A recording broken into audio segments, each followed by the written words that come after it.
और आप इस वक्त देख रहे हैं अयोध्या से लाइव मेरे सहयोगी अशोक तिवारी को। अशोक, शुरुआत आपसे करें क्योंकि आप लगातार अयोध्या में बने हुए हैं, वहां की हर हलचल को आप बहुत क्लोजली वॉच कर रहे हैं।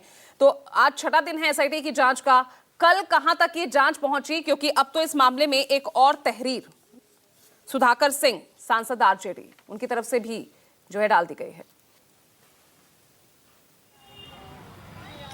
देखिए, दरअसल अयोध्या में आज एसआईटी की टीम का जांच करते हुए छठा दिन है। आज भी सुबह से वो तमाम सारे जो ट्रस्ट के पदाधिकारी हैं उनसे पूछताछ करने वाले हैं और ये पूछताछ देर शाम तक चलने वाली है, क्योंकि जिस तरह का पैटर्न पूछताछ का एसआईटी की टीम का देखा जा रहा है वो सुबह से लेकर शाम तक राम मंदिर का जो परिसर है उसके भीतर ही मौजूद रहते हैं। तीनों जो पदाधिकारी हैं, ट्रस्ट के 3 जो सदस्यीय समिति गठित की गई, वो तमाम सारे लोग कल भी ट्रस्ट से जुड़े हुए तमाम सारे लोगों से पूछताछ की गई थी। उसमें खासतौर पर जो 3 प्रमुख नाम शुरुआती दौर से ही सामने आए हैं, जिसमें रामशंकर यादव उर्फ टिन्नू यादव, उनसे भी कल दोबारा पूछताछ की गई है। इसके अलावा लवकुश मिश्रा और अनुकल्प मिश्रा, उनसे भी पूछताछ का दावा किया जा रहा है कि उनसे भी लगातार जो बयान पहले दर्ज किए गए थे उसके अलावा दूसरे जो प्रश्न है उसके आधार पर भी उनसे बयान दर्ज किए जा रहे हैं। तो ये तो एक एसआईटी की टीम का एक पार्ट हो गया, जिसको 15 दिन में अपनी एक रिपोर्ट सरकार को सौंपनी है। जो दावा कल मुख्यमंत्री योगी आदित्यनाथ भी कर रहे थे कि 15 दिन का इंतजार कर लीजिए, दूध का दूध पानी का पानी, सब कुछ साफ हो जाएगा। एसआईटी हर तथ्य की जांच कर रही है। लेकिन दूसरी महत्वपूर्ण बात यह है कि पिछले तकरीबन 48 घंटे से एक जो सियासी दबाव है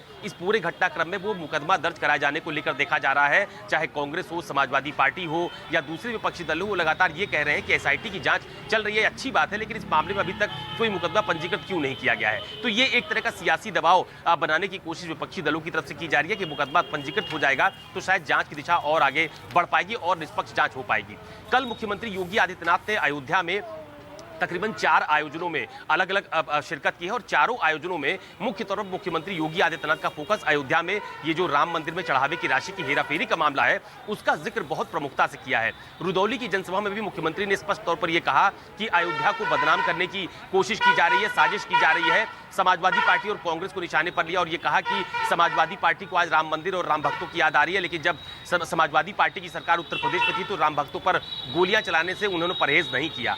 कांग्रेस पर आरोप लगाते हुए उन्होंने ये कहा कि राम मंदिर की राह में रोड़ा अटकाने का काम कांग्रेस ने किया, कांग्रेस ने तो राम काल्पनिक है, इस तरह का आरोप भी लगाया था। कोर्ट में ऐसे एफिडेविट उनके नेताओं की तरफ से दिए गए थे। ये आरोप मुख्यमंत्री योगी आदित्यनाथ की तरफ से लगाए गए, लेकिन उसके बाद से लगातार राजनीतिक प्रतिक्रियाओं का दौर देखा गया है। कल योगी आदित्यनाथ जब अयोध्या में थे तो रुदौली से लेकर जो महंत नृत्य गोपाल दास का जन्मोत्सव कार्यक्रम चल रहा है, 10 दिनों तक चलने वाला है, उसमें भी वो शामिल हुए थे। वहां पर बड़ी संख्या में अयोध्या के साधु संत मौजूद थे। नृत्य गोपाल दास की मौजूदगी में उन्होंने कहा कि यहाँ पर बहुत सारे साधु संत हैं, लेकिन अयोध्या का जो स्वरूप है उसको बदनाम करने की कोशिश की जा रही है। 500 वर्षों तक हम लोगों ने लड़ाई लड़ी है, लिहाजा 15 दिन का समय और मिलना चाहिए। एसआईटी बहुत निष्पक्षता के साथ जांच कर रही है और 15 दिन के भीतर वो अपनी रिपोर्ट 15 दिन के बाद सरकार को सौंपेगी और उसके बाद दूध का दूध और पानी का पानी हो जाएगा। लेकिन एक बड़ी लकीर योगी आदित्यनाथ ने कल अयोध्या से खींचने की कोशिश की। उन्होंने कहा चाहे कोई भी हो, चाहे किसी भी स्तर का व्यक्ति हो, अगर इस मामले में दोषी पाया जाएगा तो उसको बख्शा नहीं जाएगा। ये संकेत ट्रस्ट के उन पदाधिकारियों की तरफ भी जाता है जो उच्च पद पर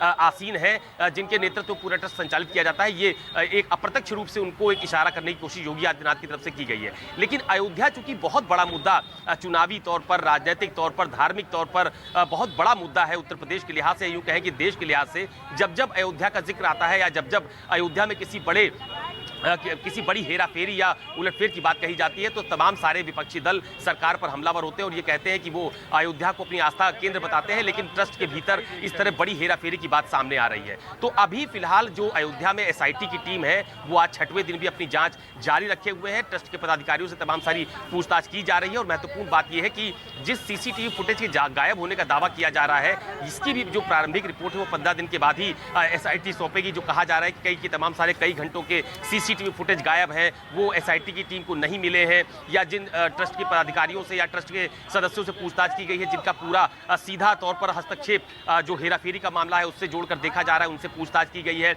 उनसे ये भी पूछा गया है कि आखिरकार जो चढ़ावे की राशि है उसको कैसे एकत्रित करके, कैसे गिनती करके, कैसे बैंक तक पहुंचाया जाता था। ये पूरी प्रक्रिया बिंदुवार जो उसके जो वहां पर काम करने वाले लोग हैं उनसे एसआईटी की पूछताछ जारी है। और मुझे लगता है कि जो बात कल योगी आदित्यनाथ ने अपना बयान देकर एक बड़ी लकीर खींचने की कोशिश की है सियासी तौर पर कि अयोध्या को बदनाम करने की कोशिश की जा रही है, हमने 500 वर्षों तक संघर्ष किया है तो 15 दिन और इंतजार कर लेना चाहिए। उसके बाद से तमाम सारे साधु संतों की तरफ से यही कहा जा रहा है कि 15 दिन का इंतजार करना चाहिए, उसके बाद तस्वीर साफ हो पाएगी कि आखिरकार एसआईटी की रिपोर्ट में क्या कुछ सामने आता है। ठीक है अशोक, आप लगातार बने रहिएगा।